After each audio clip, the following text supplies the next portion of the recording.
Mi mamá me dejó escrito que la oscuridad hace que tu miedo se huela. Pocas cosas me dejó mi mamá.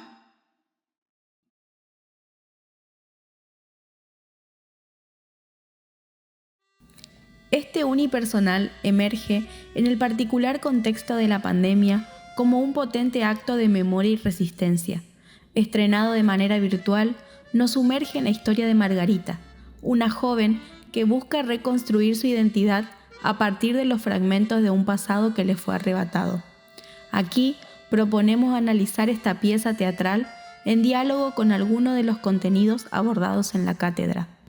Creemos que esta obra es el resultado de un cruce de coordenadas históricas, estéticas e ideológicas, demostrando cómo el teatro se convierte en una herramienta para indagar en las heridas de nuestra historia reciente y reflexionar sobre la identidad, la memoria, la violencia política y en particular de la poética territorial del Nordeste. Michel Foucault, en su texto Cuerpos dóciles, postula que el cuerpo es el lugar donde se inscriben las relaciones de poder. Para Foucault, la disciplina es un arte que fabrica cuerpos dóciles, transformando una pasta informe de un cuerpo inepto en la máquina que se necesitaba. El cuerpo de Margarita es, desde el inicio, un cuerpo disciplinado sobre el cual se ejerce una violencia sistemática. No es solo el dolor físico, como el golpe con una taza o el abuso sexual perpetrado por Lucio, sino una violencia simbólica y cotidiana que busca anularla como sujeto. Frases como ¿Cómo una palabra te contagia con lo que dice? Me da miedo esa palabra. Desagradable, fantasiosa, chinita sucia. Cuando quería estar sola me iba a regar las plantas y la señora salía a buscarme. ¿Pero qué haces ahí con esa cara de papa, negrita artera?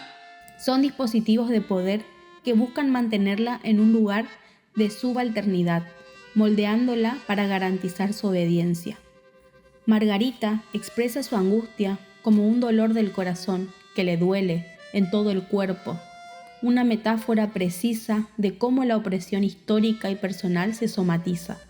Su cuerpo es el archivo vivo de la violencia de sus patrones, que es a su vez un eco de la violencia de Estado que le arrebató a su madre.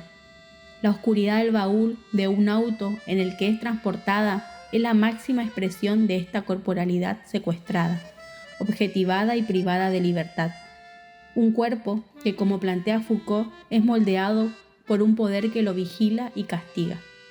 Complementando esta visión, Marcel Mauss, en las técnicas del cuerpo, explora cómo los modos en que de una sociedad a otra los hombres saben cómo utilizar sus cuerpos son de hecho técnicas aprendidas y culturalmente construidas. La pasividad y sumisión inicial de Margarita no son naturales, sino el resultado de técnicas corporales impuestas y asimiladas por la violencia y el control. Su posterior lucha por aprender nuevas palabras es un acto de reapropiación de su cuerpo y su capacidad de expresión, una ruptura con el cuerpo dócil y la adquisición de nuevas técnicas para resistir. David Le Breton enfatiza que la existencia del hombre es corporal y que el cuerpo es un vector semántico por medio del cual se construye la evidencia de la relación con el mundo.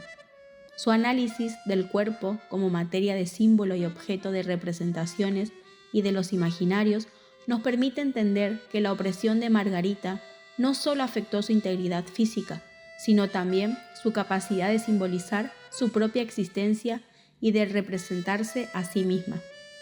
El cuerpo de Margarita no es solo un objeto de disciplina, sino también un receptáculo de la memoria y la cultura de su territorio, un atlas teatral vivo de su historia y sus luchas. Susana Bernardi, la dramaturga de la obra, profundiza en esta relación entre el cuerpo y la violencia al recordar su propia indignación ante la violencia sobre un cuerpo indefenso que presenció en su infancia, un sentimiento que la marcó y la llevó a elegir obras que aborden la injusticia. Esta experiencia personal se entrelaza con la representación del cuerpo de Margarita, un cuerpo que sufrió el mismo tipo de maltrato, abuso y sometimiento. Bernardi también reflexiona sobre la condición del cuerpo del actor en la actualidad, especialmente en el contexto de la pandemia y el aislamiento, preguntándose ¿qué pasa con estos cuerpos que después tienen que ir a los escenarios a decir las cosas? Para ella, el cuerpo del actor tiene que tener algo más. Cuerpos cotidianos los tenemos todo el día alrededor nuestro. El cuerpo del actor tiene que tener algo más, no tiene que tener un trabajo con la energía, un trabajo que transforme ese cuerpo y lo agigante en el escenario, que no sean cuerpos fosfos, flojos. Esta visión resalta la necesidad de una corporalidad escénica que trascienda lo meramente representativo para encarnar la profundidad del drama humano, como lo hace Karen de Michelis en la obra. La trama central de la obra es la búsqueda de Margarita de la identidad de su madre, una militante de las ligas agrarias desaparecida y por ende la búsqueda de su propia identidad. Aunque Margarita no es una bebé apropiada en los términos clásicos, es una hija guacha, a quien se le ha robado su historia, su nombre, su filiación. La obra de Bernardi se alinea con la temática directa de Teatro por la Identidad, que se caracteriza por el trabajo dramático con testimonios reales, aunque en este caso ficcionalizados de víctimas de la dictadura. Susana Bernardi enfatiza que para ella siempre el teatro es político porque hasta cuando no decís nada estás teniendo una postura. Esta convicción se materializa en Margarita en la oscuridad, una obra que, aunque personal, se convierte en un acto de denuncia y memoria. La dramaturga revela que la inspiración para la obra surgió de una noticia sobre una mucama en un baúl, lo que produjo espanto de indignación y le trajo a la memoria el secuestro y la lucha de las ligas agrarias, un tema que ella había olvidado, pero que era parte de la historia de su región y de la desaparición de gente. Margarita en la oscuridad mía, que fue seleccionada por el Instituto y el Cervantes, es un poco eso, ¿no? El estar pendiente de lo que está pasando hoy.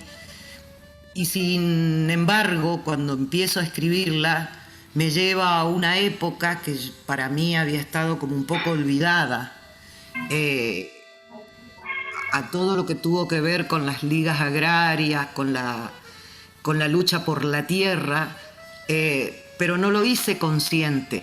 Cuando empecé a escribir, me di cuenta que cuando yo estaba en el secundario, yo veía acá en mi pueblo cómo los chacareros, los agricultores se juntaban en la plaza, en las esquinas, para hablar de la reforma agraria.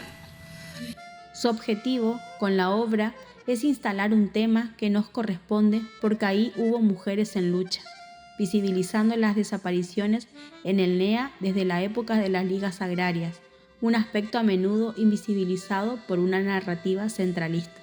Desde la concepción de Jorge Dubati de la territorialidad como un espacio geográfico, histórico, cultural, donde el sentido simbólico cultural se encarna en todos los niveles de la poética, la carta cosida a un pañal y el libro quemado operan como condensadores que despiertan memoria, permitiendo que Margarita pase de ser objeto ajeno a sujeto de su propia historia. En esta obra, el paisaje no es decorado, es memoria viva. El mito del Isapú, los sonidos, la textura del barro, todo construye un escenario que es tan protagonista como Margarita. Susana Bernardi defiende el teatro desde la tierra, desde lo que somos, contra el centralismo cultural que invisibiliza el interior. La producción de Margarita en la oscuridad desde la región NEA y su difusión virtual es un ejemplo de cómo el teatro regional puede superar barreras y contribuir a esta construcción cultural colectiva. La idea de un espesor de mapas que permita advertir la complejidad de sus territorios se aplica perfectamente a la obra, donde múltiples capas de historia, mito, política y experiencia personal se superponen en el paisaje correntino. La obra es un claro ejemplo de cómo un hecho escénico es un entrecruce de coordenadas. La historia de la dictadura, la problemática de la identidad, la violencia de clase y de género y la resistencia a través del arte. Margarita en la oscuridad es más que una obra, es un mapa de heridas, resistencias y búsquedas. En su final, Margarita decide no convertirse en sauce, no quedarse paralizada, decide seguir buscando. Y ese es el llamado de la obra, que nosotros también sigamos buscando, en la memoria y en la verdad, la raíz de quienes somos.